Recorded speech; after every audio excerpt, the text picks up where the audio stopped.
This is a very exciting workshop. What we want to do is like encourage them to take chemistry. Chemistry is a very fun subject, so we came up with this very nice workshop which is interactive, and it uses everyday kitchen items to do some science experiments. I hope this will inspire an interest in chemistry by linking the products we see in everyday materials and unsophisticated equipment that I'm using here, kitchen chemistry. When I first heard about the kitchen chemistry workshop, I was very excited because it seemed like a fun and interesting way to learn more about chemistry. A demonstration that I found the most fascinating was when acetone dissolved paper, because it was something that I've never heard of.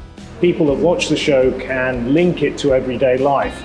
And I hope a bit of theatre and entertainment will also allow them to see that chemistry is not perhaps the dry subject that they think it is. Few activities I found very interesting. Definitely we will apply, we will implement in our classrooms. Practical sessions are very much required because these kind of sessions provide students practical applications of the knowledge. It was very interactive. I laughed quite a few times, and I felt that now my perspective towards chemistry has changed. We are based out in a city called Norwich, which is in a very close proximity to London. We are 2 hours away by road. We are ranked number 21st in UK, and we have a wide variety of courses. International collaborations enhances students' critical learning, problem-solving skills, and more or less it's for the cross-cultural understanding. We offer approximately under 300 courses for UG,